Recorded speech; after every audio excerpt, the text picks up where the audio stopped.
message, but quickly stopped after line 3. It went like this. I remember our first date. I remember our first kiss. I remember our first, well, you know.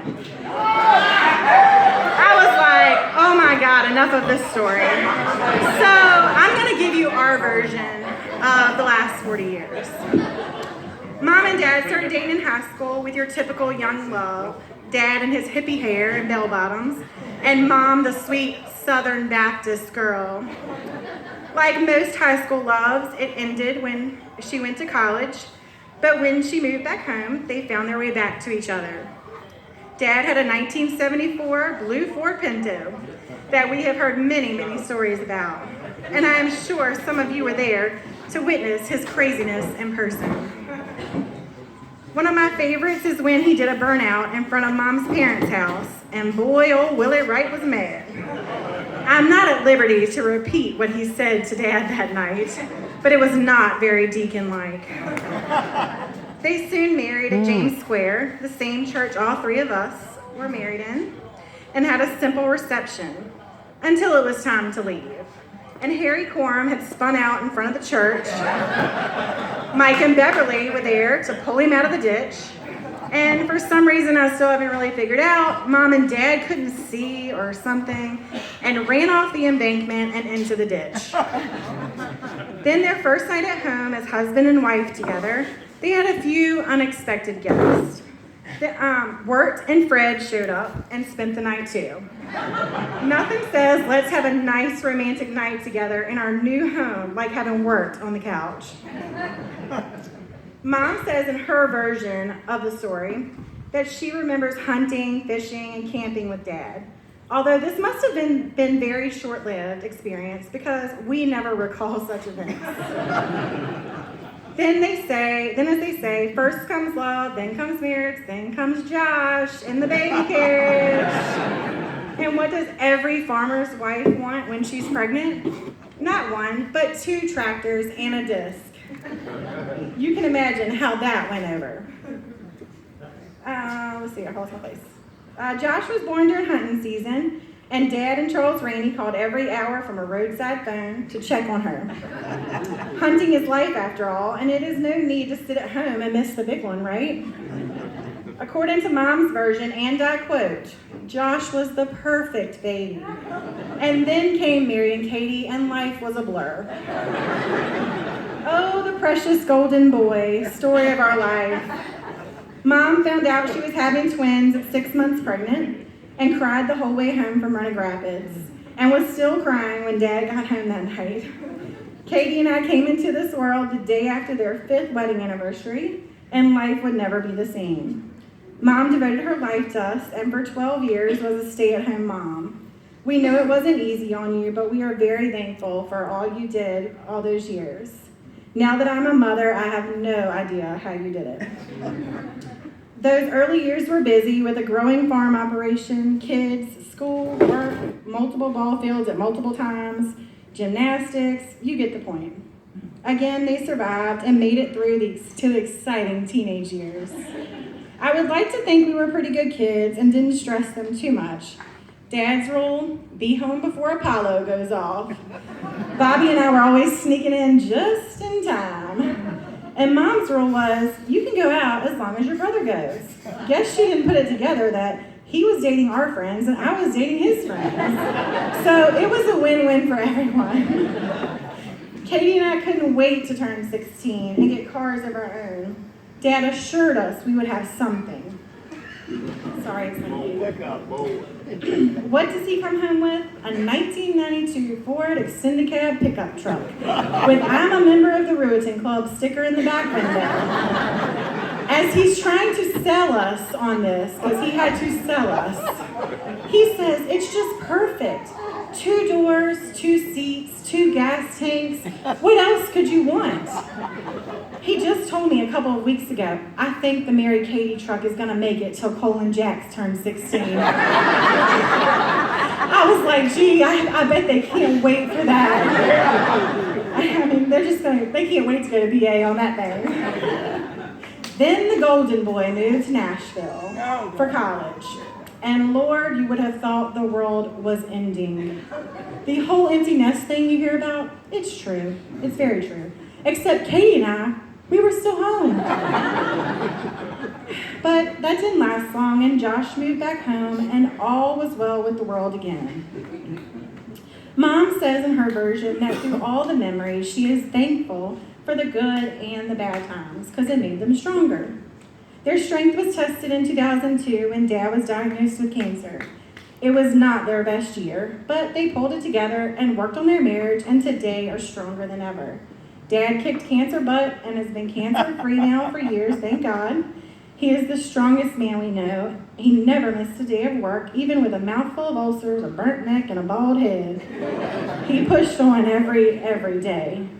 3 marriages in 3 years brought on a whole new level of excitement to Mom and Dad's life and wallet.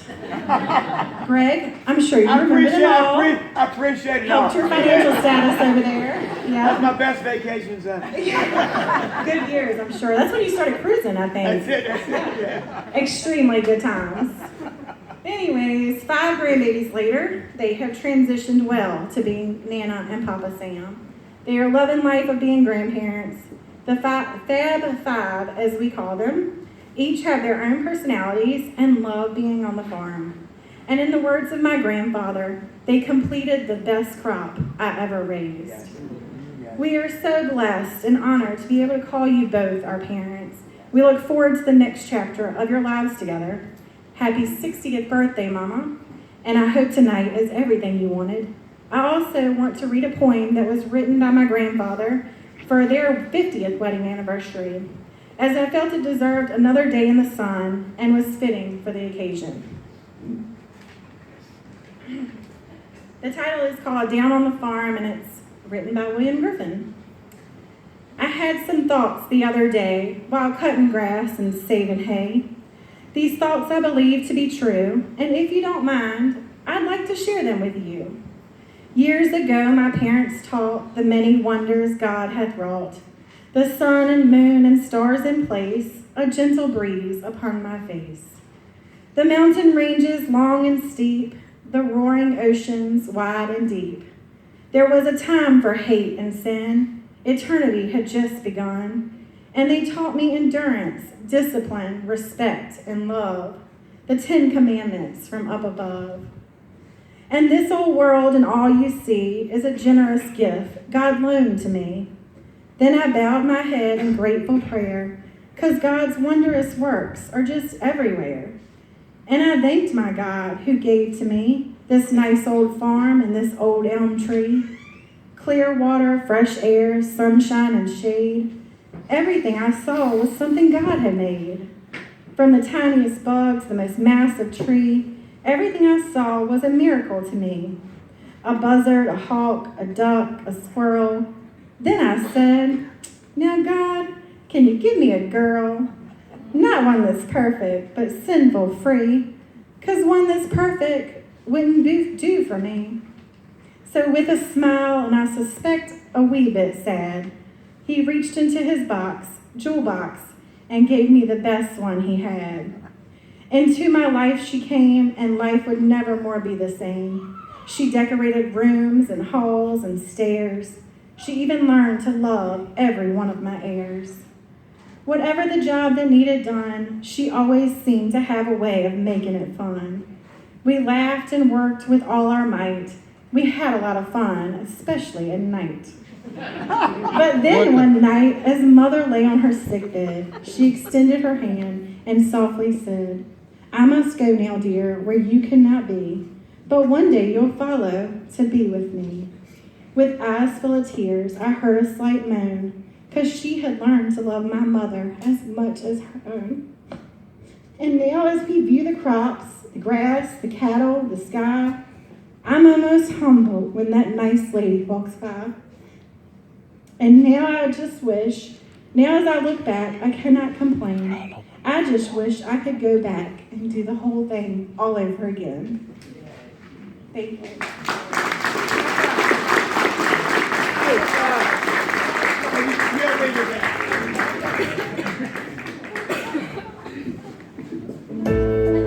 Mom, Dad, y'all come on up here.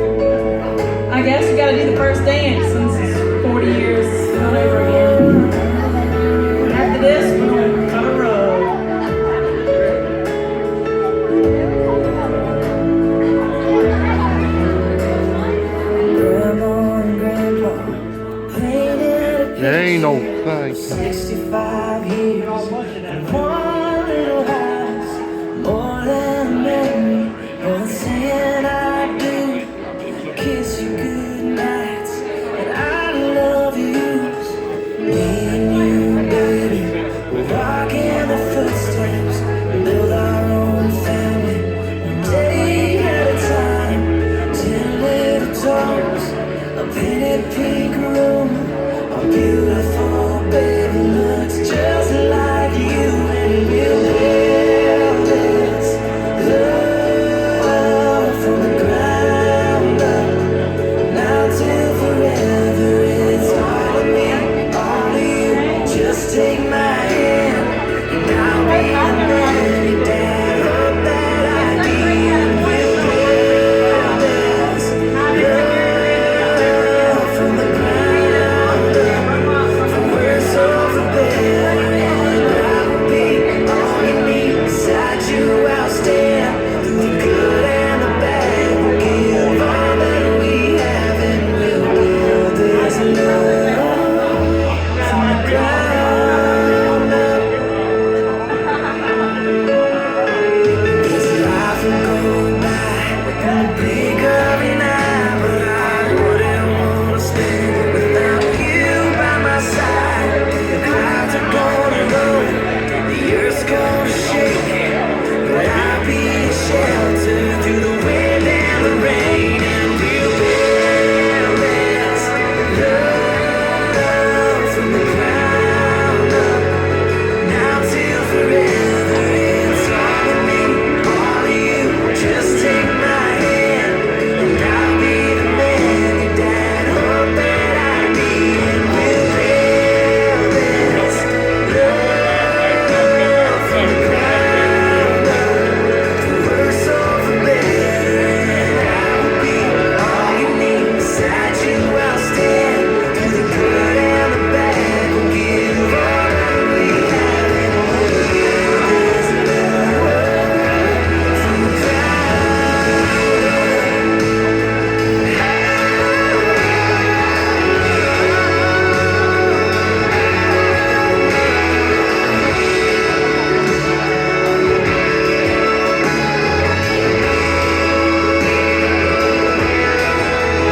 someday we'll wake up with thousands of pictures of 65